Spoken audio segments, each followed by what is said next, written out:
निकाह के मंडप में खड़े होकर पूरे खानदान के सामने ऐसा सच बयान कर देगा जिसे सुनकर हर किसी के पैरों तले जमीन खिसक जाएगी। अरसलान सबके सामने यह कबूल कर लेगा कि उसने जायशा से कभी मोहब्बत नहीं की थी और ना ही जायशा उससे मोहब्बत करती थी। वह ने बताएगा कि यह पूरा खेल उसने सिर्फ अपनी माँ के कहने पर खेला था, क्योंकि वह अपनी माँ को उनके पुराने गुनाहों की सजा देना चाहता था।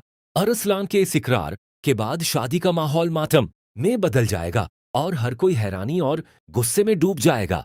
अरसलान की बात खत्म होते ही सुफियान और राफे दोनों गुस्से से अपना आपा खो बैठेंगे। दोनों अरसलान का गिरेबान पकड़कर उससे सवाल करेंगे कि उसे अंदाजा भी है कि उसकी इस हरकत से पूरे खानदान की कितनी बदनामी हुई है। दूसरी तरफ हामिद साहब गहरी परेशानी में खड़े होंगे और समझ नहीं पाएंगे कि आखिर इस बिगड़ते हुए हालात को कैसे संभाला जाए।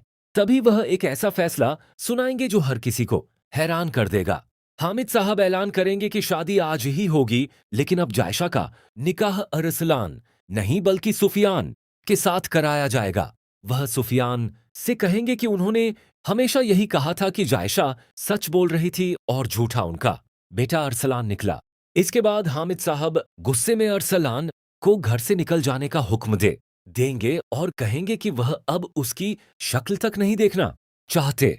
लेकिन सुफियान अभी भी पूरी तरह से इस फैसले के लिए तैयार नहीं होगा, क्योंकि वह पूरे मामले की सच्चाई जानना चाहेगा। वह सीधे अरसलान के पास जाएगा और उससे पूछेगा कि आखिर उसने जायशा पर इतना बड़ा इल्जाम क्यों लगाया। तब अरसलान टूट जाएगा और अपने भाई के सामने सारा सच बयान कर देगा। वह बताएगा कि यह सब उनकी मां की साजिश थी, क्योंकि वह कभी नहीं चाहती थी कि जायशा इस घर की बहू बनकर आए। यह सच जानने के बाद सुफियान अपनी मां के सामने पहुंचेगा और उनसे कहेगा कि उसे उनसे ऐसी उम्मीद कभी नहीं थी। वह उन्हें याद दिलाएगा कि उन्होंने उसके सिर की झूठी कसम तक खा ली थी, जबकि वह उनकी अपनी औलाद है। सुफियान की बातें सुनकर हामिद साहब भी खुद को कसूरवार मानेंगे और कहेंगे कि अब उन्हें जायशा और उसके परिवार से माफी मांगनी चाहिए। वह सुफियान से आग्रह करेंगे कि वह जायशा से निकाह करके इस टूटे हुए रिश्ते और बिखरी हुई इज्जत को संभाल ले। आखिरकार सुफियान इस निकाह के लिए राजी हो जाएगा और उसी शादी हॉल में जायशा और सुफियान का निकाह हो जाएगा। लेकिन इसके बाद मामला यहीं खत्म नहीं होगा। सुफियान अपने भाई अरसलान का सामना करेगा और दोनों भाइयों के बीच जबरदस्त लड़ाई हो जाएगी। गुस्से में सुफियान अरसलान को धक्के मारकर घर से बाहर निकाल देगा।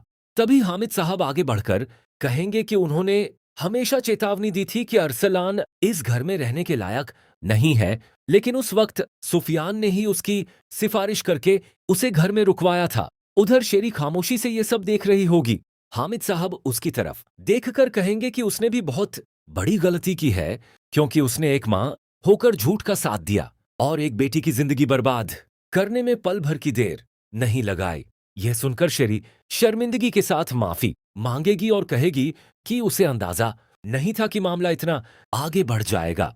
तभी आलिया वहां पहुंचेगी और सबके सामने एक बड़ी शर्त रख देगी। आलिया कहेगी कि अगर शेरी और अरसलान को अपनी गलती का एहसास हो गया है, तो उन्हें पूरे खानदान और सभी मेहमानों के सामने उससे और उसकी बेटी